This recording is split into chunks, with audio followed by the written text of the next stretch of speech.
Hi, this is Stacy Gonzalez. I'm doing my response to a case study, missing booster club funds.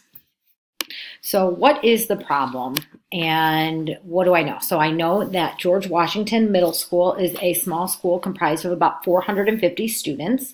And even though the population has declined and the socioeconomic level of families have declined, the volunteerism of the families has not changed. Although the resources have changed, but they still are volunteering and a part of the community. I would like to know some more information on how long the PTA has been around, the structure of the PTA. Do they meet regularly? Is there a agreement in place for that? What does that look like? So I'd like to have that in regards from the PTA perspective, as well as along as with the district policies on running PTAs. So the problem is that at the end of the basketball game, the principal found money missing from the cash bag, and it did not match up. And so it's probably implied that the parent whose child is a cheerleader could have taken that money, Miss Bowman. However, because there is not a strong record currently in place or a process in place, that would be difficult to find out. So that's the problem, is there's some missing probably processes in place. So what would be my plan of action? Well, the first thing I would do is I would put into place money handling procedures. Even though there is a inventory for the tickets and there's a little bit of a process with counting the money in front of the security guard, there probably needs to be a greater process when it comes to the principal working directly with the individuals who are handling the money. And so that would be the first part. The second part would be mandatory training. So if there's a new parent that will be handling money, or even school employee, that there would be training that would go along with that for the new person, and that training would reoccur every year as a reminder. So right before the school year starts, everybody who will be handling money would be trained, including any new parent volunteers. And if there was to be a new parent volunteer, then that might be something that this training would do. It could be even done in a virtual way like this, so that it would be easy to ensure that those individuals go through that training. In addition, I would also have a method for dealing with discrepancies. So if there's discrepancies with the process, what does that look like if it's been violated, or there's a discrepancy with individuals who are collecting the money, such as somebody reports this thing with the $50 bill, the $50 bill is missing. So I would make sure that that is clearly defined. As far as what I would do in regards to supporting all students, and how as a leader I would make sure that that happened, one of the things I would do would be identifying the PTA policies. Let's see.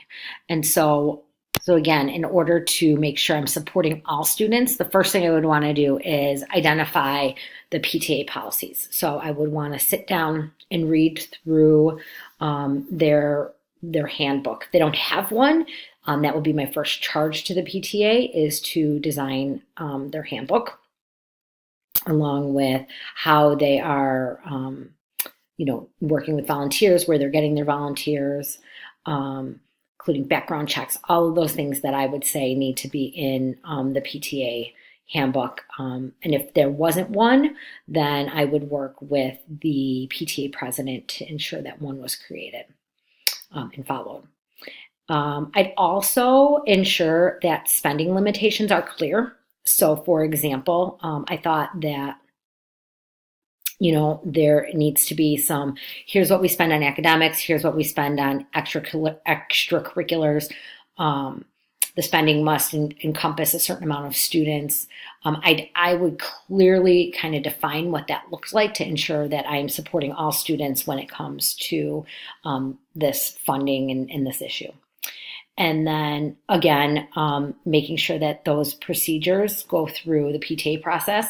In this case, the parent came right to the principal requesting that those monies be granted from the PTA to her child.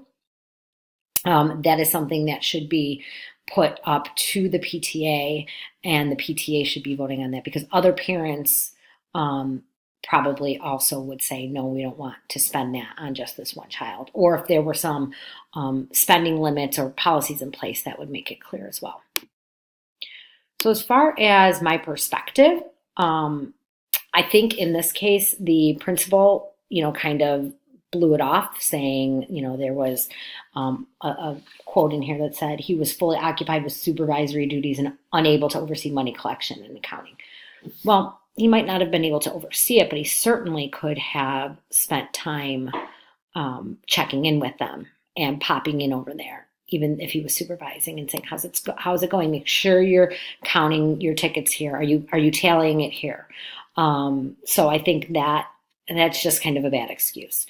I appreciated the response, the way he responded to the parent request. I thought that was a nice way to respond, saying, not making it personal about, it being about her child, but saying, here's the reality. We want to get the most amount of children we can when we use our funding. And so I thought that was a nice response from him. And then the other thing I thought about was, is this an area that would cause a need for an investigation? And if so, where would I start with that investigation? Probably pulling together, just those who were working with the money and pulling them in one by one and asking about that, pending what the investigation processes are at that school and district.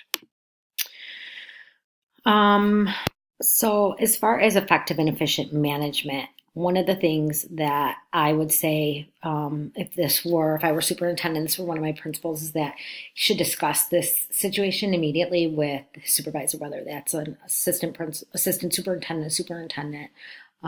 He should discuss this immediately to come up with the plan. So I think the first thing would be, I'd want to know what policy violations were committed. So what things in regards to the school policy were not completed.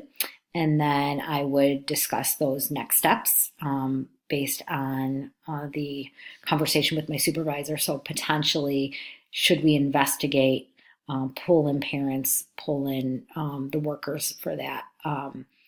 Definitely need to think about what training needs to be implemented. And then what's the ongoing discussion around this, whether it's, monthly with the financial department or whatever, to keep ensuring that processes are being followed. And then what ongoing supports might be needed in the future. So if this is the largest basketball game of the season, if these are events that are kind of not necessarily on the daily, what extra supports might be needed. So for example, there may have been a need to have a teacher who was going to be paid to be sitting there and working with the cash handling, as opposed to a PTA member. So that might be just something to think about in the future, and when it comes to managing those kinds of things. In regards to social emotional learning, I think as the principal, he has a responsibility to make sure it's a safe environment. And one of those things is to ensure safety by ensuring that there's not theft happening there. And that theft, whether it's by an adult or a student, is not ever acceptable. So leading by example is important in this case. There is definitely a need to have some discussion about how funding sources can be used with both the PTA, volunteers, teachers, and students. So for example, one of the things that I would do is I'd have a student group, and I'd talk to them about fundraisers and ideas that they have.